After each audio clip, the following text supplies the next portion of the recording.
বন্ধুরা, আপনারা প্রায় সময় এটা শুনে থাকবেন যে পাকিস্তান সেনাবাহিনী দ্বারা অপারেট করা ছোট আকৃতির ড্রোন মাঝে মাঝেই ভারতীয় আকাশসীমায় ঢুকে পড়ে। বলা বাহুল্য যে এইসব ছোট আকৃতির ড্রোন মূলত সীমান্তের এপারে থাকা পাকিস্তানের পোষা শুয়োরদের অস্ত্র সাপ্লাই করে থাকে। আরও স্পষ্ট করে বলে, সীমান্তের ওপার থেকে এই সকল ড্রোনগুলিতে রাইফেল কিংবা বিস্ফোরক ঝুলিয়ে দেওয়া হয়। এরপর ড্রোনগুলি তার পেলোড নিয়ে সীমান্ত লঙ্ঘনের চেষ্টা করে এবং সীমান্তের এপারে এসে ওই সকল ড্রোন তার পেলোড নির্ধারিত জায়গায় ড্রপ করে এবং সেগুলি চলে যায় পাকিস্তানের পোষা শুয়োরদের হাতে। তবে হ্যাঁ, এমনটা নয় যে পাকিস্তান এই কাজে সবসময় সফল হয়, বরং বেশিরভাগ সময় ভারতীয় সেনা বা এলওসিতে মোতায়েন বিএসএফ পাকিস্তানের এই ড্রোনগুলি শনাক্ত করে নেয়। এরপর তারা নিজেদের রাইফেলের মাধ্যমে ড্রোনগুলিকে ডিস্ট্রয় করে। কিন্তু আফসোসের ব্যাপার হচ্ছে, অনেক সময় আবার পাকিস্তানি ওই সকল ড্রোন পালিয়ে যেতে সফল হয়। এর কারণ হচ্ছে সীমান্তে মোতায়েন বিএসএফ তার রাইফেল দিয়ে সবসময় ড্রোনগুলিকে শ্যুট করতে সফল হয় না। যাই হোক, অনেক বকলাম, এবার আসা যাক মূল টপিকে। তা হচ্ছে পাকিস্তানের দ্বারা অপারেট করা এই সকল মিনি ড্রোনের সীমান্ত লঙ্ঘন করা চক্রান্তকে চিরতরে বানচাল করতে ভারতের তরফ থেকে ইসরায়েলের স্ম্যাশ 2000+ কেনার দিকে বিশেষভাবে জোর দেওয়া হচ্ছে। এখানে বলে রাখি যে ভারতীয় নেভি মূলত অনেক আগেই ইসরায়েলের সাথে এই সিস্টেম কেনার জন্য ডিল সাইন করেছিল এবং এতদিনে হয়তো নেভি সেগুলির ডেলিভারিও পেয়েছে। তাই এবারের ক্রয়টা হবে পাকিস্তান বর্ডারে ডেপ্লয় থাকা বিএসএফ বা বর্ডার সিকিউরিটি ফোর্সের জন্য। যাই হোক, এবার আসুন দেখি এটা দেখে নেওয়া যাক যে এই স্ম্যাশ 2000+ আসলে কি এবং এটা পাকিস্তানের দ্বারা অপারেট করা মিনি ড্রোনের বিরুদ্ধে কিভাবে কাজ করবে।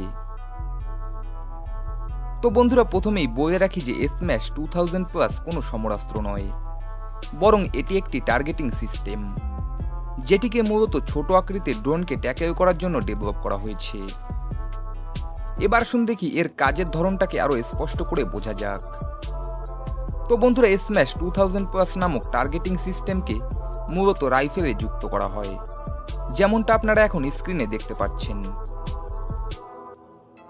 যাই হোক, সিস্টেমটি এভাবে রাইফেলে ইনস্টল করার পরে একজন সৈনিক বা বলতে পারেন ইন্ডিয়ান বিএসএফ পাকিস্তান বর্ডারে ডিউটিতে অ্যাক্টিভ থাকবে।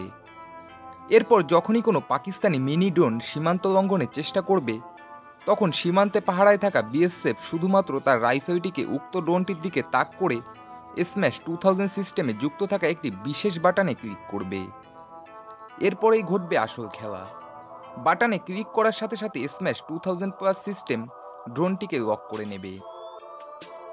এরপর স্ম্যাশ 2000+ উক্ত পাকিস্তানি ড্রোনটির মুভমেন্টকে ক্যালকুলেট করবে এবং ড্রোনটির নেক্সট লোকেশন ঠিক করবে বা বলতে পারেন শনাক্ত করবে।